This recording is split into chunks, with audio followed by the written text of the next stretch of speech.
Project Luminous was revealed, and I didn't realize what time it was going to be on Monday, and it was too late, and I didn't kind of want to miss the train and wait a week. So yeah, we waited until it came out, and we have what it is. And it's kind of the worst kept secret recently, because the whole High Republic thing, they've been dropping that name in the books apparently for a couple of issues now. And like, there's been rumblings of like that's the direction the movies are going to go in and everything. But it is in fact this new publishing initiative is the High Republic. So we're going 200 years prior Phantom Menace to a time they describe as a bit like a Wild West meets Knights of the Round, or the Jedi Knights of the Round Table as they're labeling it. So I'm all here for it. It's kind of the direction I wanted them to go in. Yeah.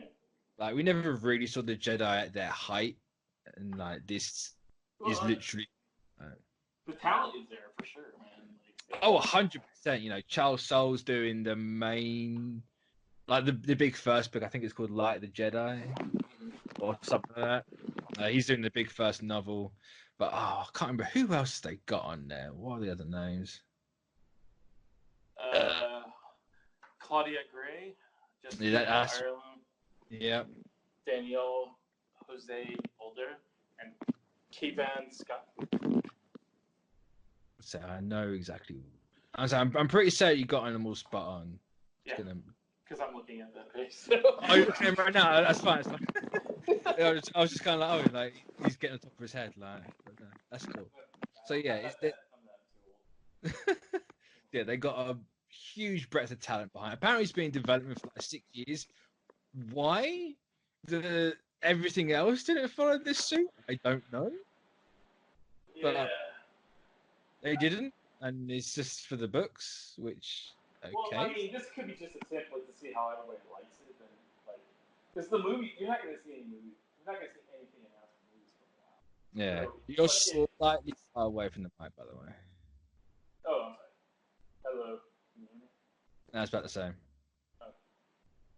Hold on. I know what's the problem. Okay. Better? That's perfect. Yeah. Okay.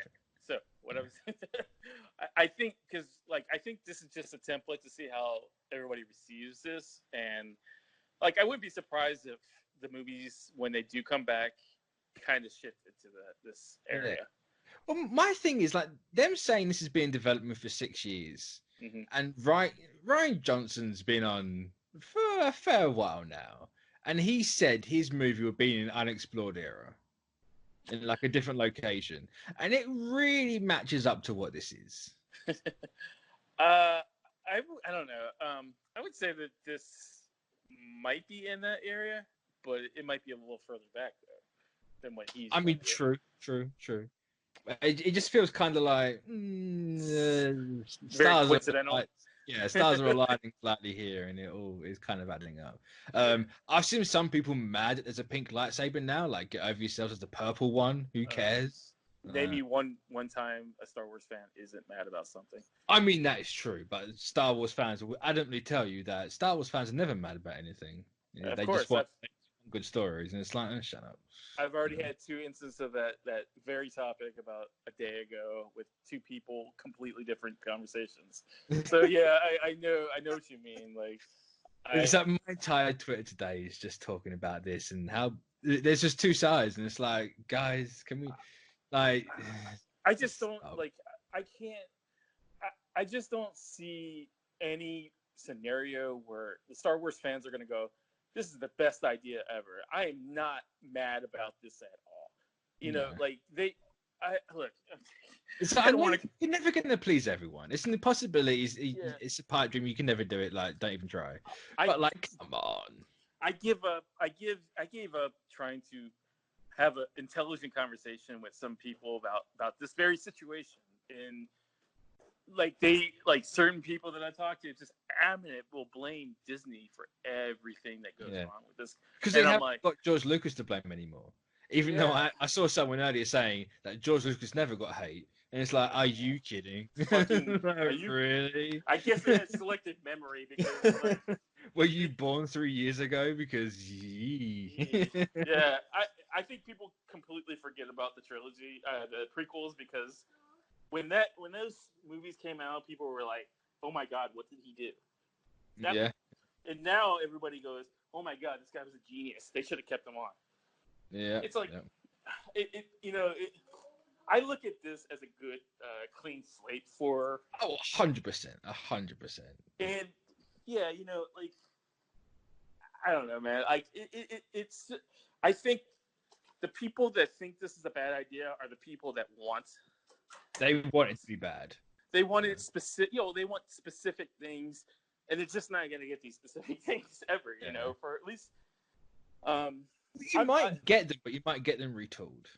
Yeah, and that's another conversation. Is like that people have is like, so continuity is completely out the door since Disney took over. It's like, not really. Continuity. You probably actually have continuity now, because anyone saying you had continuity is lying through their face. I think that was a mess. I think that's one of the main reasons why they cherry picked the EU. 100%. Because it's like it's all. I mean, like, as much control as they say that Lucas had over the expanded universe, if you read any of the expanded universe, it's almost like unreadable because like it contradicts itself on book by book basis. Mm-hmm. Also, Chewie got killed by having a moon dropped on him. Like, no, I'm sorry. Yeah, no, that's dumb. I look at this as a clean slate because I think that once the beloved trilogy is over and done with, I think it kind of cleaned the slate for everybody. Yeah. It's like this is the first sign of what Star Wars can be. Because before everything was always, it's always like, here's this thing here's that thing like there's this person and we've got to do this story. Like you can never get away from that. Like even the shows and the books are just like making Star Wars this really small, confined, creatively bankrupt thing. Well, I mean, like it always revolved around one set of people. Yeah. And like we're talking about a universe. Yeah. It's not a small town in the middle of Texas. It's the universe. Like, so you're telling me the universe just revolves around these certain characters? I'm like, I hate to say this, and I'm pretty sure I'll get backlash for this, but like, I'm 100% glad that we don't get another Skywalker. Yeah. I'm 100% because now. Love him to bits, love him to death. No, I love. It's done. Let's get past it, please. But the problem is like the people that complained about the last set of movies are going to complain about what's coming next because because it's they're scary and it's different now. Well, because their beloved characters were shown no respect in the last movies, so we're now going to be complain about what's coming, and then we're going to say that this is Disney devoided my childhood completely. It's like no. Disney expanded your childhood a little bit more because fun fact, Lucas never considered the EU canon. No, that man was never going to acknowledge that ever. Yeah, but some people have selective memory when it comes to that, and they only want like one thing. They don't like when you go to a buffet, you don't just eat the pasta. You want to try everything. But the problem with when Lucas was in charge, pasta was the only thing you're getting, man.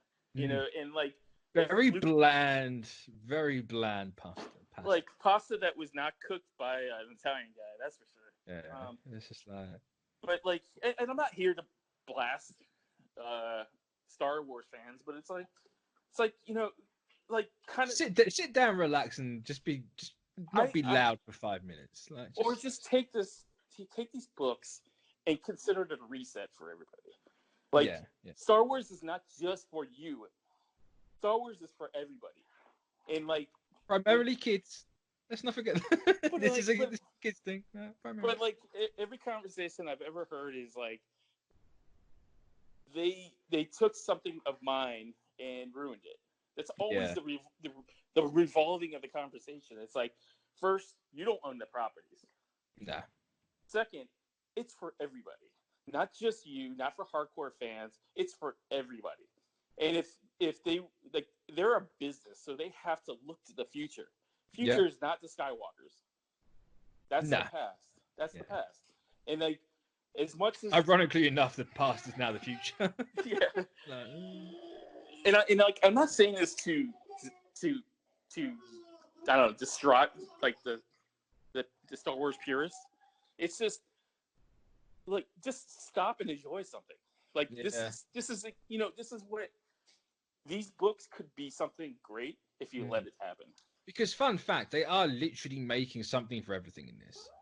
In the little teaser video they put out, you know, like they have representation, diversity up there, which I know people don't like those words because apparently it's scary. Like, but they said they're making, you know, kids books, adult books, like you name it, they're going to be making it. So they are literally going out of their way to make something for everyone.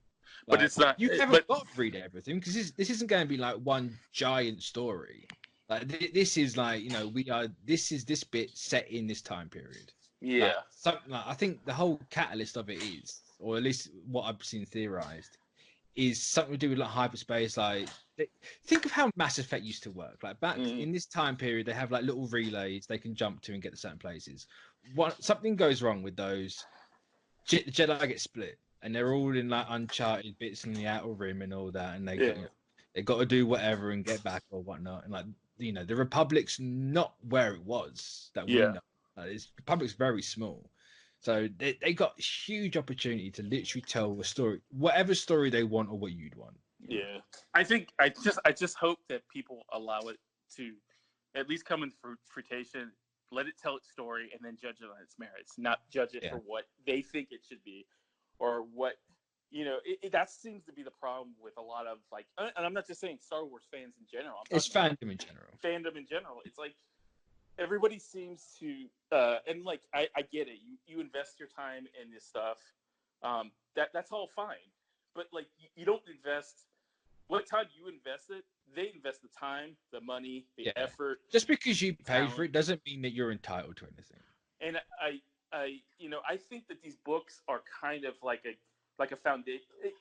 It could be a foundation for like some diverse stories, you know, instead of just the same old blah blah blah blah blah blah. You know, it's like, look, man, this is exactly what you wanted in the first place. Yeah, because people have been wanting like old Republic style Star Wars for years at this point now. Yeah, I mean, and you're not getting like the old Republic you want. You might get elements of that in this, but it's that sort of era. Yeah, like, it's, you know, I would only say at least go into these projects with a nice open mind. Yeah, an open mind, you know, and just like give it a chance. Look, this stuff is not going to be what George envisioned, so just kind of take that out of the equation. Try to enjoy for what they're trying to present. If you don't like it, that's fine.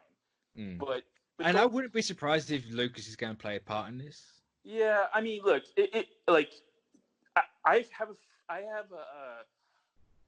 I think that Lucas being involved in some way, shape, or form is a good thing. Yeah. It's not a bad thing. It's when you give full control over to the guy, that's when it starts becoming bad. Because, that's when you get the Jar Jar. Like, I don't want Jar Jar. We are all. I think people are trying to like fool themselves into thinking that like because they think that George Lucas was a great director, a great writer because he produced this IP. He had a great idea. Yeah. That idea was great. The characters were great. Let's not try to fool ourselves in thinking that those movies are masterpieces. Look, they weren't. They had their problems. But a specific and incestuous love triangle. But like, I don't think he needs full control. I think he needs give him some creative consulting. Like they were like, I don't know. You know, I think having him involved is a good thing. It's just not. I don't think he needs complete total control over it. No. That sounds terrifying to me because we'll end up with prequels, you know, and midichlorians and space. Will Disney ever acknowledge the midichlorians again? I think I think they. Someone told me that that Disney doesn't have a right to do any of this stuff. It's like they bought the IP. They spent $4 billion on it. They have every right to do what they want. Like it is completely theirs. I mean, yeah. Like whether you like what they presented so far, that's your opinion. Was it bad? Not necessarily. No.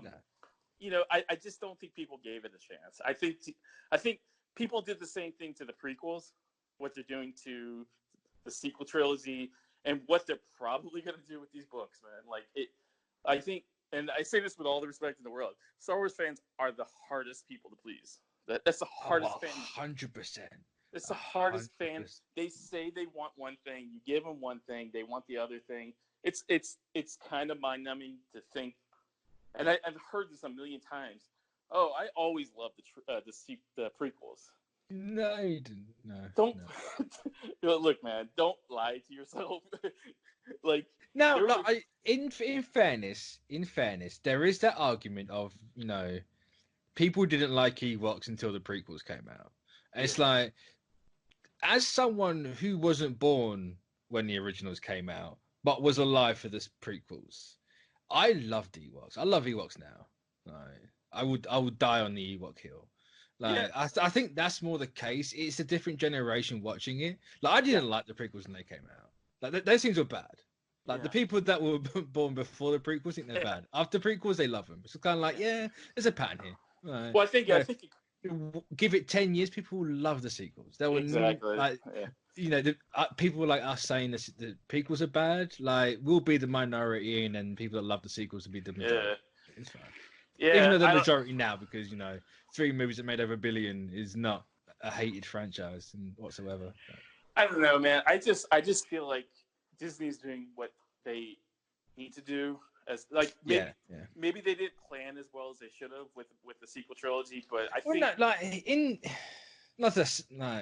kind of back for them a little bit, but this feels like the first time they've had a chance to do something completely different. So obviously they had to finish off the Skywalker thing. George had up to 12 in his head. Like, we got up until 9. Like, thank God it was only 9. I can't take another 3. But like, well, I mean, plus they had to finish that story off that he had. They finished it off. Let them do their own thing.